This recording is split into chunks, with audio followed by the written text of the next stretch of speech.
हर रात को जब हम सोने के लिए आंखें बंद करते हैं ना, तो हम कितने निश्चिंत होते हैं कि सुबह तो उठ ही जाएंगे। हम कॉन्फिडेंट होते हैं कि भैया जिस तरह से आज का दिन हमारा गुजरा है ना, उसी तरह से कल का दिन भी पूरा हमारे को मिलेगा, पूरा समय हमारा होगा। हमारे दिमाग में कभी ऐसा नहीं आता कि हमारे साथ कल कुछ भी हो सकता है। हो सकता है आज जितने दोस्त आपके हैं ना, जितने रिश्तेदार आपके हैं, वो सब के सब आपको छोड़ के चले जाएं, या आप उनको छोड़ के चले जाओ, आप एकदम से अकेले हो जाओ। कुछ भी हो सकता है। हो सकता है कल के दिन में आपके सामने ऐसी कोई मुसीबत आ जाए जिसका सामना केवल और केवल आपको ही करना पड़े। आप अपने आप को अकेला पाओ और कोई चाह के भी आपका ना साथ नहीं दे पाए। Anything can happen with you tomorrow. Even आज की नाइट में भी आपके साथ कुछ भी हो सकता है। अकेलापन हमारे जीन्स में पाया जाता है, क्योंकि हमें अकेला ही आना पड़ता है और अकेले ही जाना पड़ता है। ये तो हमारे कुछ वर्षों के सोशल कनेक्शंस हैं, जिनकी वजह से हमारे इतने जान पहचान वाले हो गए ना, हमारे इतने रिश्तेदार बन गए ना, हमारे इतने दोस्त बन गए ना। जहां हम काम करते हैं वहां पर हमारे बहुत सारे कोवर्कर्स साथी बन गए हैं। ये सब के सब जो दुनियादारी वाले रिश्ते हैं ना, वो हम सब इंसान बनाते हैं, हमारे खुद के द्वारा बनाए गए। We are the only who create the relations, only we make the friends. This is our choice, this is our decision कि हमें किसके साथ समय बिताना है और किसके साथ में समय नहीं बिताना है। क्या इस दुनिया में हमारा किसी के साथ जुड़े रहना जरूरी है जिंदगी जीने के लिए, अपने गोल्स को प्राप्त करने के लिए? The simple answer is no.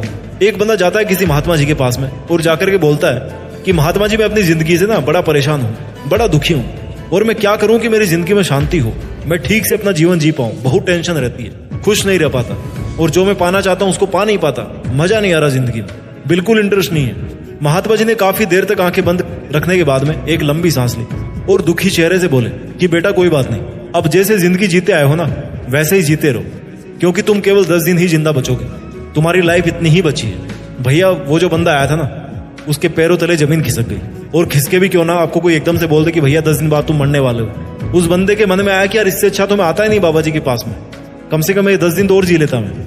अब उसको पता लग गया कि भैया उसके पास में केवल 10 दिन बचे हैं, तो उसके दिन और ज्यादा मुश्किल से बीतने वाले थे।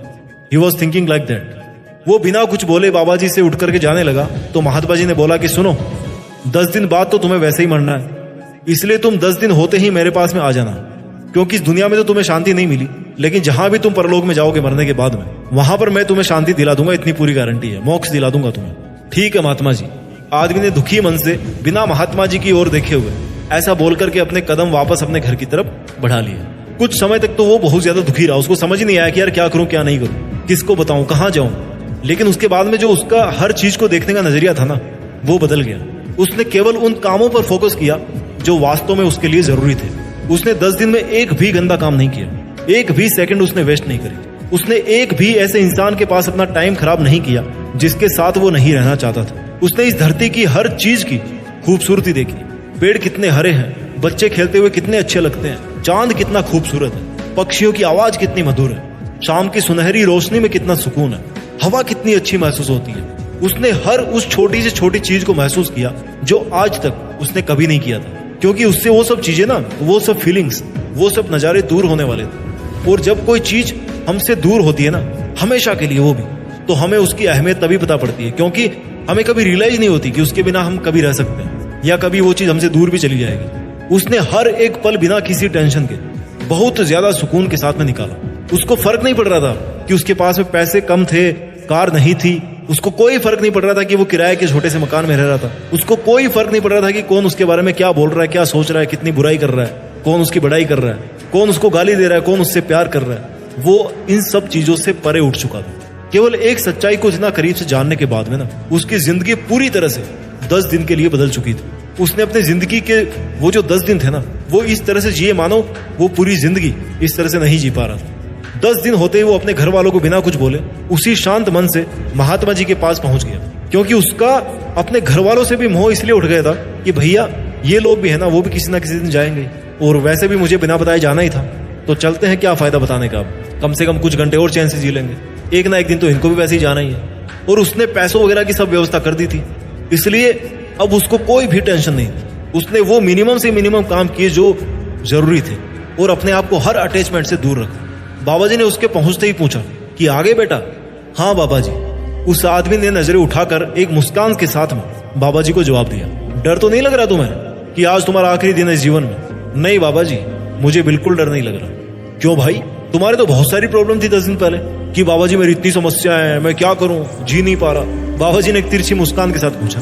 इस बात पर उस बंदे ने जवाब दिया कि बाबा जी, मैं अब इस संसार की हर चीज से मुक्त हो गया और मेरा ध्यान केवल और केवल इसी पर है कि अगर मुझे मरना ही है तो फिर मुझे फालतू के लफड़ों के बारे में सोच सोच कर टेंशन लेने की क्या जरूरत है, क्योंकि जो सबसे बड़ा मरना है वो तो मौत ही है ना।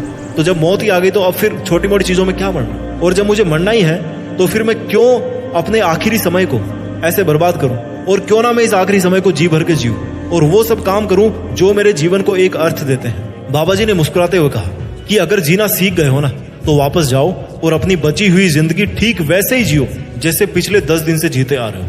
मैंने तुमसे झूठ बोला था कि तुम 10 दिन बाद मरने वाले हो, क्योंकि मेरे पास तुम्हें जिंदगी का मतलब समझाने के लिए इससे बेहतर तरीका और कोई हो ही नहीं सकता था। जाओ और बिना किसी फिक्र के बारे में सोचे अपनी जिंदगी फिर से जीना स्टार्ट करो। उस बंदे की आंखों में आंसू थे कि केवल इतनी सी सोच की वजह से कि मेरी मौत होना निश्चित है, केवल इस विचार को सोचने मात्र से मेरी जिंदगी बदल गई है। हालांकि उसको अफसोस भी हो रहा था कि काश अगर वो इस बात को बहुत पहले समझ गया होता ना तो वो जिंदगी कितना और ज्यादा जी लेता।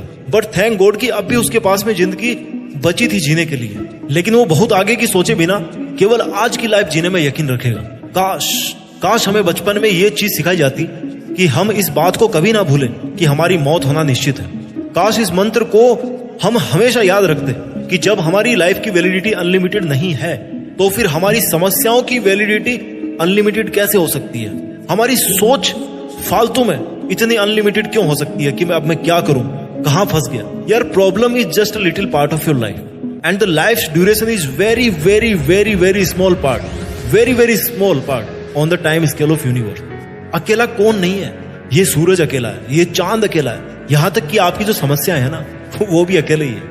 अरे ऐसे सोचिए कि जो समस्याएं आपकी लाइफ में आई है वो इतनी अकेली थी कि उनको किसी को अपनाना पड़ा अपनी जिंदगी बिताने के लिए, अपना जीवन निकालने के लिए। हर कोई अकेला है, अकेले सब है, अकेले आए थे और अकेले जाना पड़ता है। अपनी जिंदगी की धुन को खुद ही बजाना पड़ता है। और ये जो मुश्किलों का और अकेलेपन का ताना बाना है ना, ये केवल हमारा नजरिया है, नजरिए के अलावा और कुछ नहीं है। इस दुनिया में कोई एक कण ऐसा दिखा दो जो अकेला नहीं है। हर एक कण का अपना एक अलग अस्तित्व है, अपनी एक अलग पहचान है।